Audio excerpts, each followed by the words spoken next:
Welcome to Investors Hangout. You must be wondering who's this person sitting next to Dhirendra.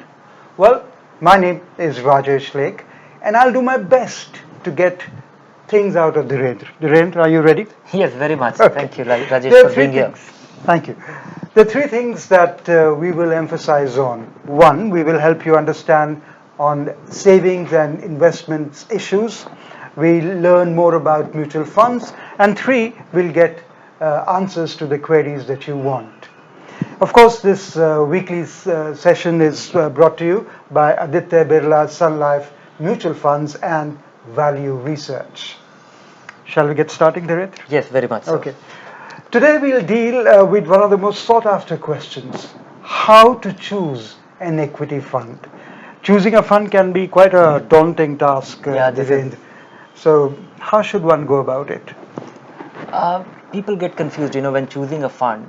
Uh, After you have crossed the basic threshold, that which kind of fund you want. After that, you are bombarded with, there is a problem of plenty. You have too much information available. And value research unfortunately contributes to it with a good intent. You have the rating of a mutual fund, you have various kind of performance numbers available, how this fund has done over the last 10 years, how it has done in the last 1 week, how it has done in the last 3 months. And looking at all these numbers, or the consistency of the performance, or the fund manager has changed, there may be a star fund manager, there might be a mandate which makes it very sophisticated and difficult to understand, but investors might be getting convinced about it. So all these things contribute to the portfolio, the style. Is it a concentrated fund? It is a diversified fund? Is it going to be invested in a certain area? So all these things contribute to the confusion. So it will be helpful if investors have 2-3 things in their mind on which to base their decision. It will make their decision making simpler. And to the uninitiated, you said about reading the ratings, etc. Yeah. Now, that's like too much to do. Yes. What should I be doing as an investor? I'm the first time investor, and I've come to you. Rain, help me with mutual funds. So, how should I choose? I don't know anything about ratings, etc. Choosing a fund, one should look at 2-3 things. But before that, before choosing a fund, the step comes which kind of fund you need. And I think that is where that is just as an important thing. That which kind of fund, investing to save taxes, investing for the first time for the long term, investing for the short run. I think Right, these are right. broadly 3 areas which people should first answer and then start looking out for the right fund. I think because we ourselves put up about 120 variables on a mutual fund, about its portfolio, about its performance, various performance numbers compared to the benchmark, how it has done vis-a-vis other funds, and how it has done vis-a-vis the benchmark. So instead of looking at all that, I think the starting point for most investors should be the value research rating. It's a good starting point. It actually gives you a narrower universe. You will have 50, 100, 150 funds to choose from of any kind. And then choosing which one, so it helps you eliminate a large number of them. Looking at, a good starting point could be 5-star and 4-star fund of any universe. Then comes consistency of performance. One is that, when you look at the performance, it can be good in the near term, and that could be very impressive. And near term exaggerates even the long term numbers. But if a fund has the fund done well consistently year after year, even though it does not look very good right now, I think that is as much important. I think that is the second most important thing. And the third is looking for the driver. The fund manager, who is the most important person whom you entrust your money, and a fund manager is responsible for where your money is invested. That is a change in the fund manager, or continuity of a fund manager should be a determining factor. A great fund which has lost its fund manager, I'll be apprehensive. A reasonable fund, or a not a bad fund where there is a fund manager change, I'll be looking forward to. But if a great performance but not managed by the same person, I would not attach the same value to the performance. Okay, so rating, performance, and fund manager. Manager. If I've got that right. Yes. Right? So just look at, has the fund manager been around for 5 years and more? And that's a good starting point. There will be a continuity. Otherwise, all the numbers that you see, the rating that you see, cannot be attributed, or you can't be assured of it in future. Okay. So one avoids a lot of spending time trying to figure out which fund to take. If these three factors are looked into: rating, performance, and the fund manager. Recently, a fund manager of Quantum, for example, left after so many years. Yeah, he's a And founder. he's a Yeah, founder. Ajit Dayal, the founder. Right. So, So what happens then? He's been there for long, and what advice would you give? Because you just said a while back that at least for 5 years somebody should be there, and then you should, look at the one fund. should worry about when a fund manager leaves, but in that case, he was the founder. He was not Okay. managing the portfolio. But I would say that any number, any performance that you see, or any great performance number that you see, and if a fund manager leaves, it's an alert. Okay. Be watchful. Okay. There is a possibility that the new person or the successor can also be a good fund manager, but all the great performance that you can attribute, a reasonable part component of that should be attributed to the fund manager. Okay. So get this information. Apart from value research, are there any other place that one can get this information? Yes, I would say that looking at all these numbers, the value research helps you get all these things in a very in a very easy manner, free of cost. All this information is easily available. Let me explain with an example. My team will navigate to a fund page to show the viewers where exactly to get this information. Once you land on a funds page, you can go to the performance tab, scroll down the trailing returns table, click here if the fund has been an outperformer over the 5, 7 or 10-year period. Those are the long-term period which I am extremely comfortable with. Also look at the annual return graph above to see the outperformance has resulted just from 1 or 2 blockbuster years. Many a times we get carried by great performance in a narrow period of time. But if a fund has been doing well, beating its benchmark year after year, this is the consistency bit. This is obviously, the consistent one is always better. Then to find how long the fund manager has been, move to the analysis tab to check how long the current fund manager has been in charge, or if there is a co-manager and what is their background. And finally, the fund has been reviewed by value research analyst. Read the review and check if there are any concerns or observations marked by an analyst. And if the fund ticks all the right boxes, go for it. So this is what you need to do if you want more information. Follow what has been shown to you on the Value Research website, and you'll get all the answers.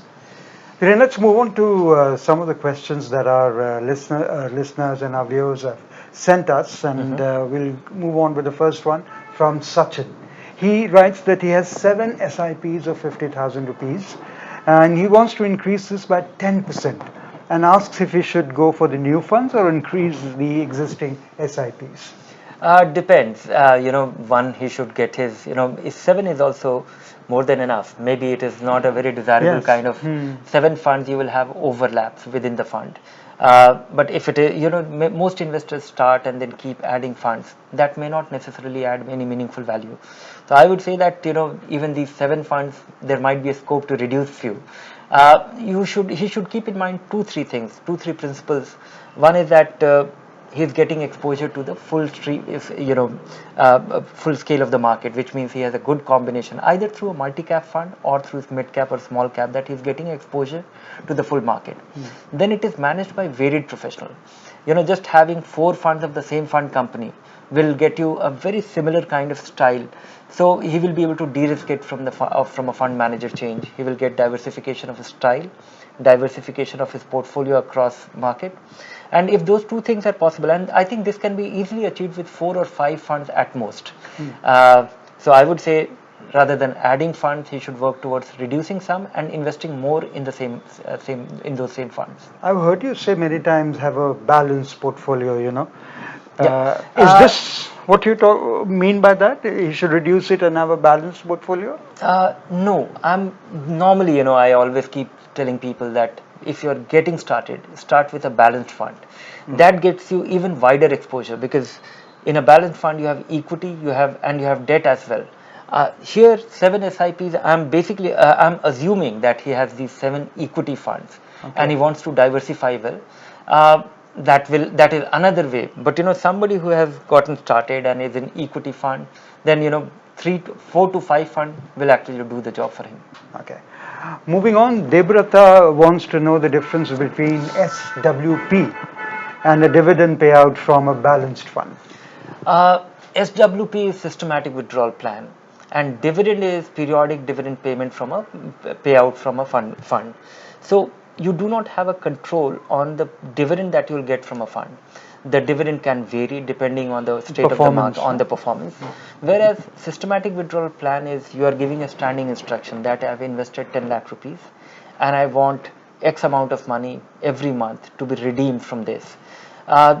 So you have a far greater control on the inflow of money from your investment in a more predictable way, and it may have nothing to do with performance.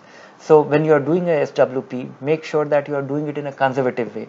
The general principle which one should follow is your withdrawal from the fund should generally not be substantially higher than the return it is generating. It should be little lower than the return it is generating, so that there is something left out as a margin of safety.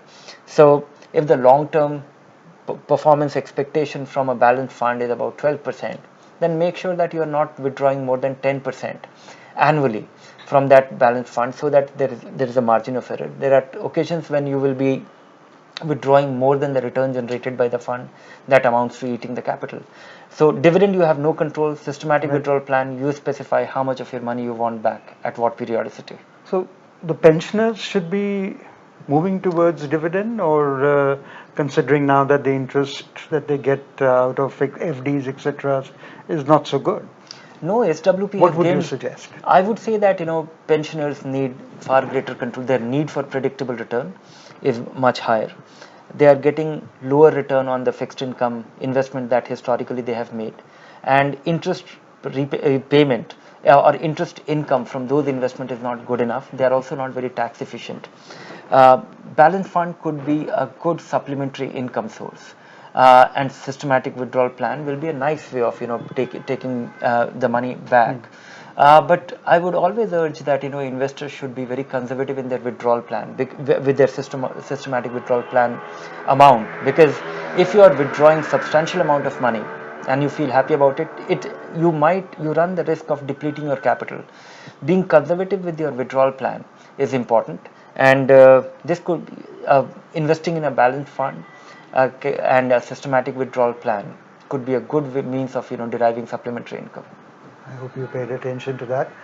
A reader has asked us if it's better to choose a fund which has given 14% CAGR over the last 15 years, but has underperformed in the last 1 year, or one which has given 22% CAGR over the last 3 years, but does not have a longer history. The ball is in your court. No, the point is that both returns are past performance. Of course, 14% return over the last 15 years means that this fund has been a witness to the big ups and downs in the market. 14 years is a long period, and we have seen 2 boom and bust cycles here. Last 3 years, the fund has seen only the boom cycle, only a good time. So how a fund does in not so good time in the market, because markets are cyclical. Every fund will witness a lean time as well. So I would say that it's important, but depends whether that same fund manager has been around in that the fund which is generating 14% return over the past 15 years. Has the fund manager been around with the fund all through? If it's not so, then you have to really take it with a pinch of salt. Okay. But I would say that this is a time to remind viewers with the statutory warning: past performance is no indicator of future performance. And so I think the answer lies in understanding the fund, going through the same method of choosing the right fund, and performance should not be the only criteria based on which you should choose a fund. Okay. Moving on, a very interesting question that has come from Munish, and this is related to the transfer of funds. According to him, it's very easy for him to transfer funds from his bank account through RTGS, but when it comes to mutual funds transfers, why does it take so long? It takes long because the mutual fund is actually made up of of various components.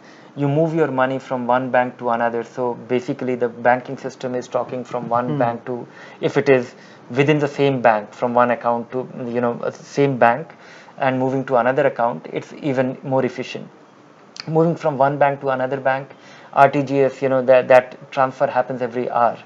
The problem of mutual fund is that your money moves from one bank to a mutual fund company. From there, and it is getting into one fund, and then there is a market transaction. Then the fund manager buys things, right. And if you are investing, so there are different norms applicable for the allotment. If you are buying funds worth 2 lakh rupees only, your money moves to a bank, to a fund, and if your money has moved before 3:30, you get that day's price. Okay. But if you actually move your money, and if it moves to the fund company after 3:30, you will get next working day's NAV. And when you have done that, so this is for, so timing is important. Yeah, there is a cut-off time. Yeah. And after that, and if your investment is more than 2 lakh rupees, then the regulator has mandated that mutual fund can be allotted only to those investors whose money is good to put to work by the fund manager. Otherwise, somebody will write a check and become the owner of a mutual fund immediately, while his money has not been put to work. So it will be at the cost of the existing investors of a fund.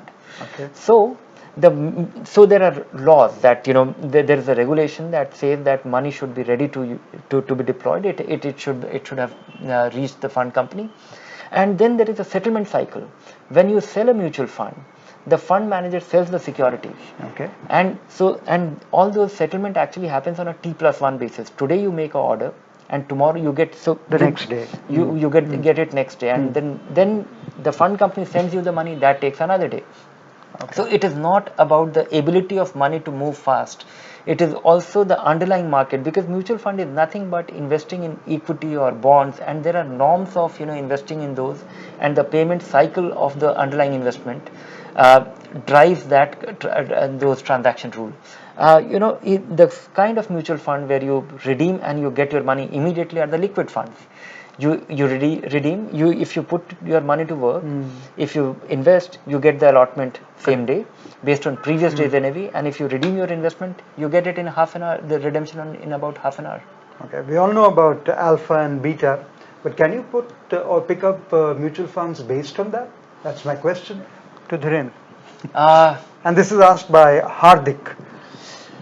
No, I would say that yes, alpha is a useful thing. Alpha is one of the variable, but I would say that most common investors, they find it, alpha is nothing but there is a certain amount of return which is derived by the fund manager, which can be attributed to the market, and there is something which can be attributed to his work, or the value add beyond the market, and so that is alpha in simple terms.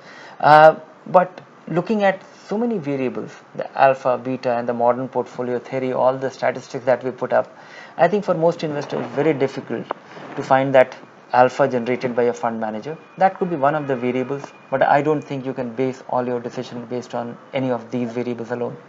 How about the turnover ratio? Turnover ratio is something I will look at. It actually reflects on this. These are all inputs to my understanding. I think it is a useful input for us at value research. When a fund analyst is analyzing a fund, he's looking at the turnover ratio to understand how frequently the fund manager trades. But even that may not be any of these variables on a standalone basis may not be a clear pointer. I would generally be wary of a high turnover fund, but there could be situations when that high turnover might be misleading. If a fund is getting a lot of inflows and outflows, a fund might have a high turnover. Okay. Ready to take on the next one? Yeah, sure. Okay. Hashan says, in fact, he's asked us how closed-ended investing is different from open-ended investing. Closed-end funds are launched in a specific period, and they have a defined term. So a closed-end fund could be launched for 2 weeks, and investors have to put their money, and it might have a 3-year term or a 5-year term, which means the fund manager will invest with that time in view, in mind. There are advantages of this. One is that the fund manager can really take a very defined view that you will invest, and he doesn't have to worry about any interim redemptions or flows into the fund. The disadvantage is that the fund manager will, you cannot do your SIP. I think, your ability to do SIP in any equity investment is important, and the performance will be heavily dependent on the state of the market. Okay. If you invest while the market is, the fund will definitely be redeemed 3 years from now, and if the market is high and 3 years from now the market is in a bad shape, the fund manager, despite doing well, will have to redeem the money and give the money back to you. So you become and sometimes you could be a beneficiary of this. There is a possibility that a fund which is timed well and is coming at a market low, and the market goes up substantially in that time period. So the fund manager, so there are pluses and minuses, but I think the big minus for an investor is that he can't do his SIP, he can't do his averaging. Right. Okay. And it is also a compromise on the liquidity. When you invest in a closed-end fund, you can't take your money out at will the way you can in an open-end fund. Very well said. And we have a question from Jagjeevan, and he says that he has a dispute with the fund house, which classified his account as regular, contrary to his wishes. He asks you, Dhiren, what remedies he can take or what is available to him to address this issue. No, what I understand from this question is that he invested in a direct plan, and the fund company is treating it as a regular investment in a regular plan. He will have to resolve it with the fund company, because he will have to say why. Because investing in a fund, you clearly specify whether you are investing through an intermediary. His ARN number is provided. So if he has invested and he has been invested through a application form which carries an intermediary's number, the fund company will within all its rights, a fund company is unlikely to be making allotment or allotment of units if you have done a direct investment as a regular plan investment. So he'll have to resolve it with the fund company, and he'll have to prove that he has not invested in the direct plan. Then today in one of the newspapers, your article has come, and it talks about what's a good time to take out your money from mutual funds. Would you like to elaborate on that a bit? Yes, this is a very popular question. Everybody tells me, because the market has gone up and it has been steadily going up. So many a times people think that because the market has gone up, and many a times investors have got returns which they never expected. They feel happy about it, and they think that markets are very fragile, markets are very volatile. It is better to cash out a certain part of your money, otherwise you will lose it all, or you will lose a substantial part of it. I think those are very misplaced understanding.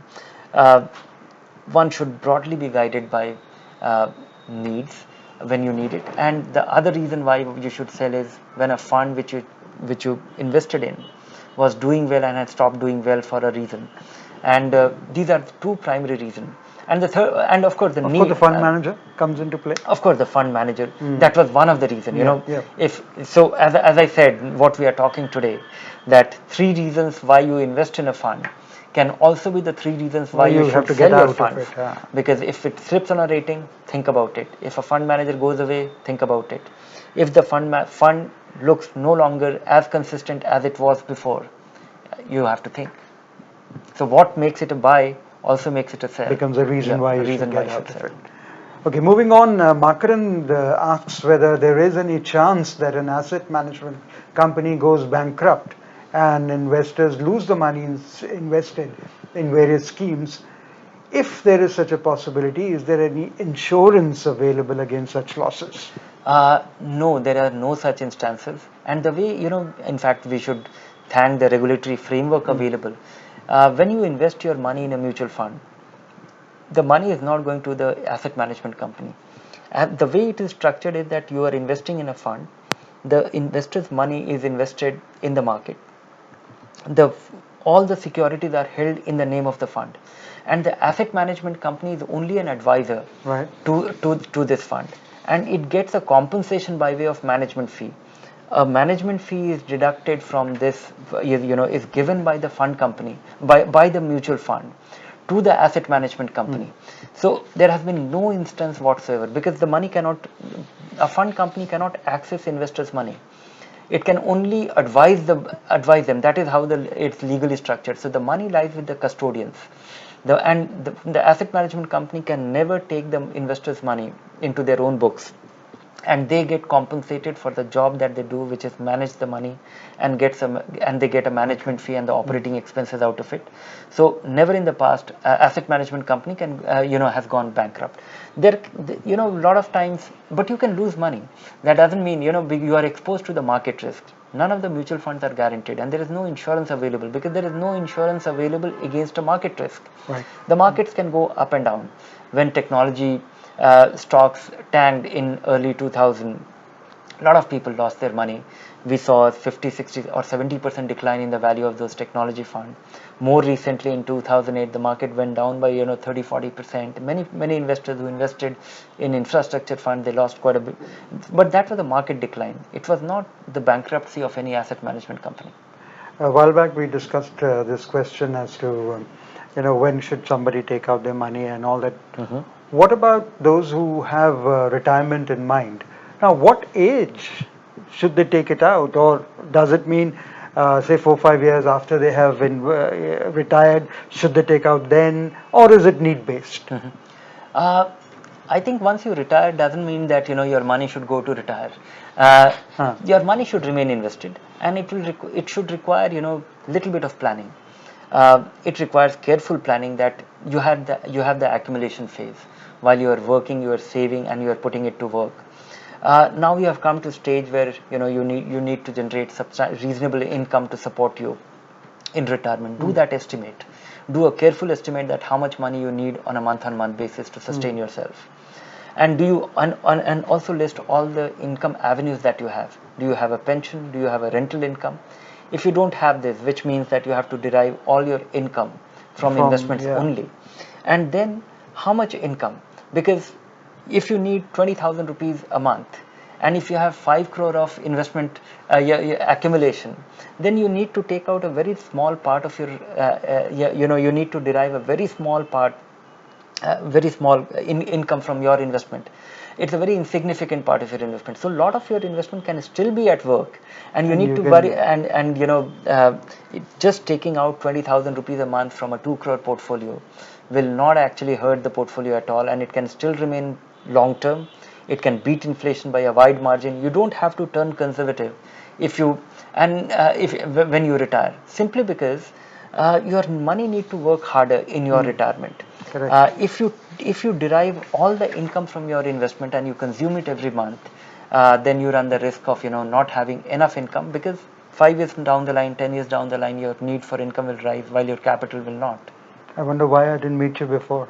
No, any time is a good time to start anyway. All right.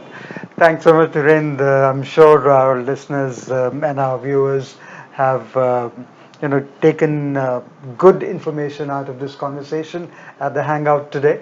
And rating, performance, and the fund managers, right? These are the three rating, things. Consistency of performance, and the fund manager, how long he has been around. Determines the kind of investments that you need to make or you need to get out of it. Thank you so much. Thank you. We will be in the Investors Hangout with you next week. Till then, from Dhirendra and me, Rajesh, we say goodbye.